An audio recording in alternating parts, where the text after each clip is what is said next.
일단 지금 뭐 이번 주 우리가 월요일 날 굉장히 좀 힘들었고, 네. 네, 어제 또 트럼프의 말 한마디에 또 많이 바뀌었죠. 사실 말이 바뀌었다기보다는 한 달 정도 유예한 거잖아요. 근데 저는 어제 그렇게 폭발적인 상승이 나올 수 있었던 거는, 되돌리는 정도의 상승이 나올 수 있었던 거는, 우리가 악재도, 우리가 주식시장은 항상 호재도 신선한 거를 좋아하지만 악재도 신선한 거 좋아하거든요. 반대로. 근데 지금 악재가, 관세 이야기가 사실 신선한가에 따졌을 때 신선한 내용은 사실 아니라고 생각을 해요. 왜냐하면 우리가 2018년도에 우리가 한번 관세와 관련된 내용을 한번 겪었고, 우리가 트럼프 대통령이 당선이 됐을 때 정말 힘들었겠다라고 힘들겠다, 주식시장이 힘들겠다라고 생각을 많이들 하셨겠지만, 우리가 잘 과거에 생각을 해보면 트럼프 대통령이 2016년 말에 당선이 됐고요. 2017년은 굉장히 좋았습니다. 2018년 상반기까지도 굉장히 좋았어요. 우리가 주식 때문에 힘들었던 거는 2018년 하반기 딱 한 반년 정도거든요. 그러니까 미국 시장은 2018년 하반기 12월 말까지 안 좋았는데, 우리나라 시장은 2017년, 이거 업종 차트로 한번 봐볼까요? 근데 쭉 돌이켜서 봐보면 어디냐, 2018년 어딨죠? 예. 네. 쭉 좀 길게 볼게요. 트럼프가 요때 당선이 됐습니다. 요때 당선이 됐고, 그리고 나서 주가는 오히려 굉장히 많이 올랐었죠. 그러다가 우리가 고생했던 거는 이 부분. 요때 이 10월달, 여기가 이제 관세 전쟁으로 인해서 엄청나게 경험했던 이 시기였거든요. 네. 근데 미국은 요 마지막 요 석 달은, 우리나라는 사실 옆으로 횡보를 했어요. 11월, 12월 2달 정도네요. 8, 9, 10월까지가 이게 고생이 되게 심했고, 11월, 12월은 그래도 횡보하고, 그 다음부터는 그래도 이제 좀 종목장으로 갔는데, 미국 시장은 11월, 12월까지 끝까지 힘들었었습니다. 그러니까 이제 우리 트럼프 대통령에 대해서 안 좋게 생각을 하고 있었던 거는 요 마지막 요 3개월 때문에 그래요. 3개월 때문에. 이게 인상이 너무 강렬했고, 그때 당시에 너무 깡통 투자자들도 많이 나왔고, 예, 그때 당시에 뭐 CFD부터 시작해서, 그때는 CFD가 지금보다 레버리지 훨씬 더 많이 썼었으니까. 뭐 100억짜리 계좌 깡통 났다라는 이야기도 있었으니까요. 근데 그 이슈 때문에 사실 지금 트럼프 대통령이 나와서 대통령이 되니까 좀 힘들었다, 힘드는 거 아니냐, 이제 그 얘기가 사실 많이 나오는 상황인 거죠. 근데 아까 말씀드렸던 것처럼 신선에 대한 이야기를 해보면, 관세도 우리가 한 번은 겪었던 내용이고, 결국은 중국이랑 미국이랑 화해했잖아요. 3개월 힘들었지만. 그렇다 보니까 이번에도 결국은 화해하지 않을 거 아니냐. 그리고 그때 당시 후폭풍을, 관세 전쟁으로 인한 후폭풍을 서로 양국이 너무 많이 심하게 겪었던 걸 알았기 때문에 아마 그렇게까지는 심하지 않을 거다. 주가는 이미 그런 부분들이 반영을 했기 때문에 한 달 유예한 것도 굉장히 좀 우호적으로 해석한 것이 아닌가 생각이 듭니다. 다만 외국인들이 지난주에 1조 매도를 했습니다. 코스피 시장에서. 근데 삼성전자, 하이닉스 위주로 매도를 했죠. 근데 그게 과연 관세 전쟁 때문일까, 아니면 딥시크 때문일까에 대한 부분들은 고민을 해봐야 되긴 합니다만, 어제 아쉽게도 시장은 그래도 괜찮았지만 삼성전자나 하이닉스에 큰 유의미한 수급들이 있진 않았고, 코스피 쪽으로도 크게 유의미 있게 들어오진 않았습니다. 다만 코스닥 쪽에선 3천억 정도 매수한 거거든요. 이게 굉장히 좀 의미 있다라고 일단 생각이 듭니다. 일단은 코스닥이 코스피 시장 대비하면 한 6분의 1 정도, 5분의 1 정도 수준이라고 생각을 해보면, 한 코스피로 따지면 대략 1조 이상 매수한 정도의 사이즈의 지금 자금이 코스닥이 지금 들어온 거거든요. 그러니까 외국인들은 다시 빠져나갈 수도 있지만, 지금 돌아가는 상황이나 이런 거 봤을 때는 앞으로 코스닥 시장이 조금 더 좋지 않을까, 이렇게 조심스럽게 또 말씀 한번 드리고 싶고요. 지금 관세 전쟁이라는 이야기를 많이들 하시는데, 사실 관세 전쟁이라고 보기는 사실 조금 힘듭니다. 왜냐하면 이거 어제 나왔던 자료인데요. 관세 구타라는 말이 맞을 것 같아요. 네, 구타? 관세 구타. 일방적으로 때리니까. 네, 그렇죠.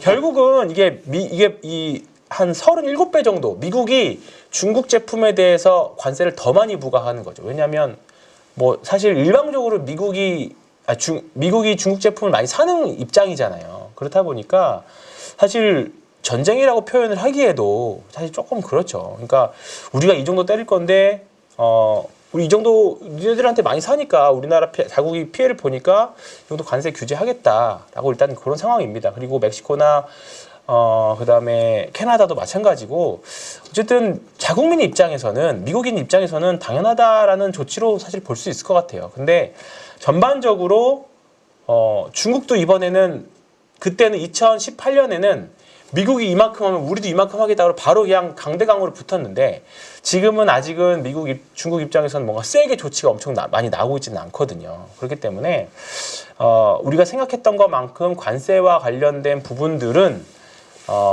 시간이 지나면 갈수록 뭐 뉴스나 이런 언론에서 다루어지는 것에 있어서는 조금은 뭐 계속 헤드라인, 워딩 이런 것들을 좀 셀 수 있지만 시장에 미치는 영향은 점차 저는 감소될 것이라고 생각합니다. 왜냐하면 다 적응도 했고 만약에 관세를 서로 매기면 일단 인플레가 오겠죠.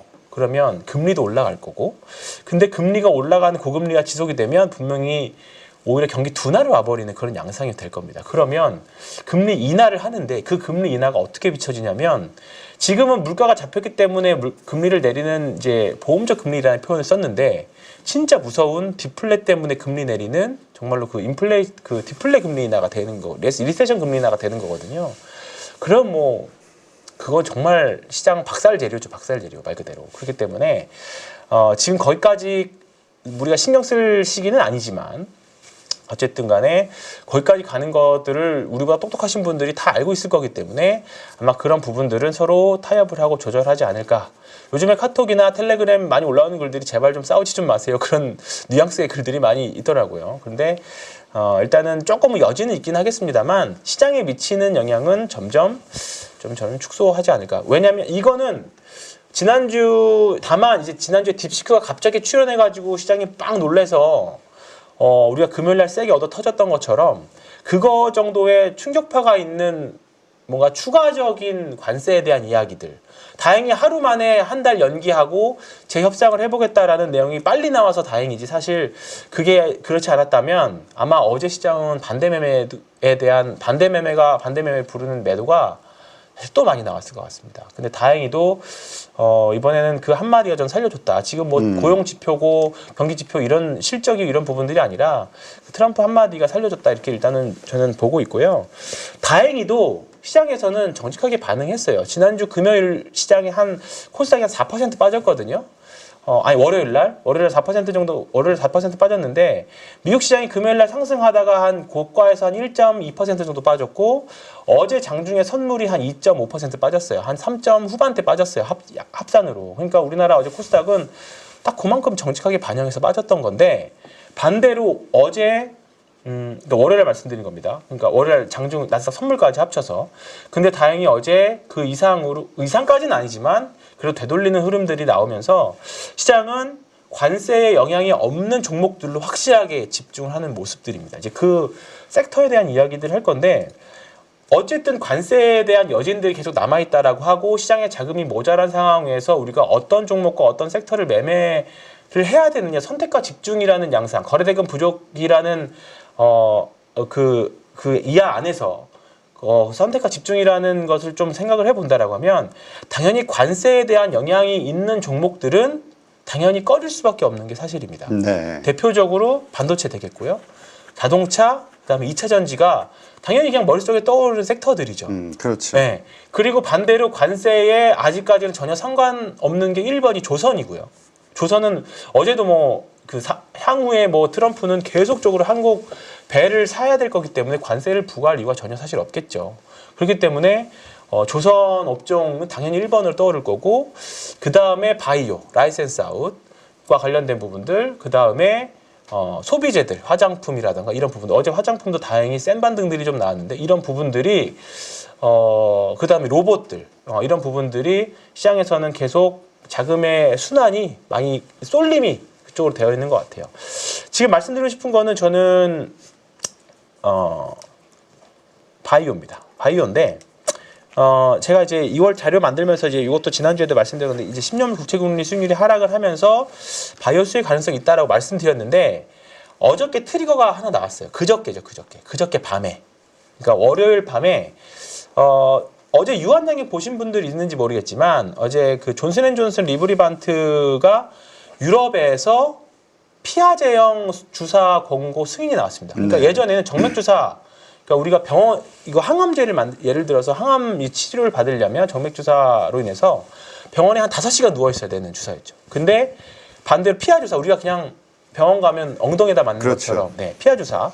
그게 이제 알테오젠도 이렇게 가려고 하기 때문에 지금 주목을 받는 건데 피하 주사로 하면 5시간에서 5분으로 줄어들고 효과도 훨씬 더 좋아지는 양상이 나왔습니다. 그러면서 요 리보리반트 만드는 게 이제 그 뭐죠? 유한양행 물질을 갖다 쓴 거거든요. 그렇기 때문에 어제 시장에서도 유한양행이 장 초반에 좋은 모습을 좀 보여줬었어요. 유한양행이.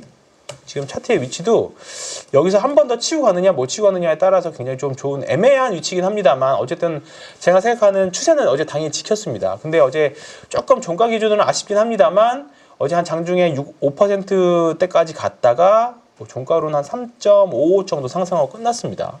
그러면서 이게 조금 항상 바이오 섹터는 트리거가 중요한데 어제 유한양행이 이런 이슈로 트리거를 내면서 어제 알테오젠이 일단은 또 한번 쐈고요. 알테오젠이 뭐 장 막판하고 나서 이제 3자 배정, 올해 할증하는 3자 배정입니다. 이거는 굉장히 좋은 재료예요. 오히려 유상증자 하면 솔직히 할인해서 받잖아요. 근데 어제 유상증자는 한 2% 정도 할증해서 받은 거기 때문에 그만큼 알테오젠이 투자자들한테 협상력이 있다. 왜냐면 지금 가격보다 너 더 좋은 가격에 팔 수 있으니까. 근데 받기 싫으면 받지 마. 그 대신에 대량으로 물량 줄게 그거거든요. 지금 그런 양상입니다. 근데 어제 그러면서 알테오젠이 급등을 어제 했었고요. 그리고 어제 막판에 히어로는 보로노이. 네, 보로노이가 올해 3월인가 제가 작년에 IR 갔을 때 올해 1분기 말이나 2분기 초 정도에 좋은 이제 임상 결과 발표할 게 있다라고 제가 들은 기억이 납니다. 근데 그렇다 보니까 보로노이가 어제 급등을 좀 막판에 끝까지 치고 가는 모습들을 보여줬었어요. 그러니까 제가 12월 달, 1월 달 초에 방송할 때 그 바이오 섹터의 대주주 양도세 이슈가 올해는 없지 않을까 했는데 결과론적으로 보니까 바이오 섹터들이 전반적으로 11월 중순부터 이유 없이 무너졌다. 근데 이거는 아무리 생각해봐도 그 대주주 양도세 이슈 또는 부채금리 상승 요 정도밖에 이슈밖에 없는 것 같다. 근데 12월 지났고 금리가 조금씩 하락하니까 이제 바이오들이 딱 전형적으로 고개 드는 모습들을 좀 보여주고 있거든요. 그래서 올해는 딱 요거 항암제 다른 바이오들 크게 보지 마시고요. 항암제 위주로. 네, 알테오젠 제가 그때 한번 유리알에 한번 말씀드렸죠. 그다음에 유한양행, 리가켄 바이오, 알테오젠, 그다음에 ABL 바이오. 거기다가 플러스 보로노이 정도까지. 그리고 삼천당 제약도 있고 좀 다른 이슈죠. 삼천당 제약 그다음에 비만약 치료제가 지금 조금 시장에서는 조금 뒷단으로 밀리는 것 같긴 합니다만 펩트론이나 D&D 파마트 계속 시장에서 주목받고 있는 그림 잘 만들어가고 있는 종목들 한 요 정도 섹터 내에서만 바이오 너무 많이 펼치지 마시고 그 정도 보시면 될 것 같고. 여러분 지금 계좌 안녕하십니까? 언제까지 물린 종목들 바라만 보실 거예요? 사실 투자라는 게 간단합니다. 올라갈 종목 잘 찾아서 매수할 자리, 매도할 자리만 여러분들이 명확하게 알고 있으면 주식 정말 쉬워집니다. 지금 보유 종목을 잘라야 할지 끌고 가야 될지 고민인 분들 많으시죠? 저도 7번 깡통을 차본 사람으로서 여러분들의 고민이 어떤 건지 다 알고 있습니다.